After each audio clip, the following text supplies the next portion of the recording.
All right, now in the co-main event on July 15th, you got Pedro Munoz versus Frankie Edgar, and I know you look up to Frankie Edgar a little bit. You've been watching him for a long time.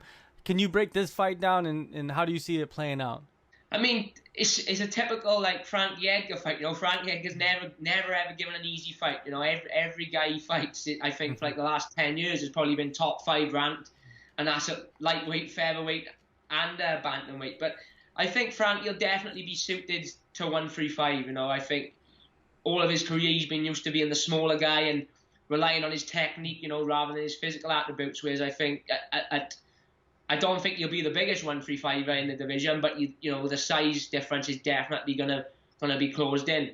And he's got all the makings of fight tonight. You only gotta watch the way Pedro Munoz fights. He can really bang, he can grapple, he can fight a good fight everywhere. And same with Frank Edgar, he's got some of the best boxing in the UFC, and you only got to look at his wrestling and what he's done to guys like Rodriguez and some of the top level featherweights and even lightweights.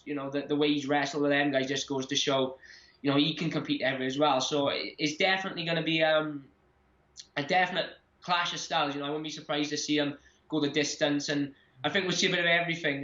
They'll be mixing it on the feet. I don't think Frankie will be the type, especially after his last loss to the Korean Zombie. I don't think he'd be the type to sit in the pocket with Pedro, because obviously he carries that big power. So I think he'll come out and sort of mix in his striking and his wrestling. But obviously Pedro's going to do the same thing. It's not like he's just a big power puncher who can't grapple. He's a good level black belt as well himself. So it'll be interesting to see who can enforce their game plan and who can enforce their will the most. But obviously I'm rooting for Frankie Edgar. Being the fanboy I am of him, it'd be great to see him get back to winning ways. Well, when you were watching him coming up, he was fighting at lightweight probably. And did you ever, in your wildest dreams, think that you could maybe down the line fight him because you guys are in the same division? Yeah, that's what I mean. Never ever, because like you said, but when I become a Frankie Edgar fan, he was a lightweight champion. He had that fight with Gray Maynard.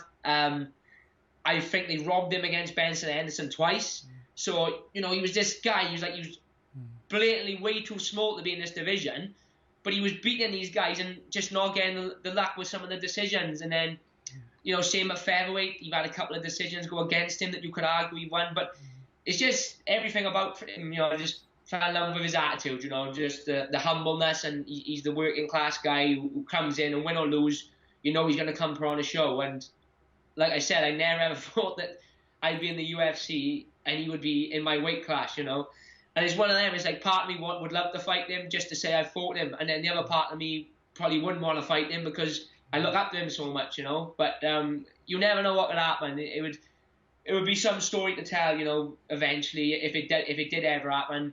Maybe he's too late in his career and I'm too early. But if it did ever happen, what a story would be to tell.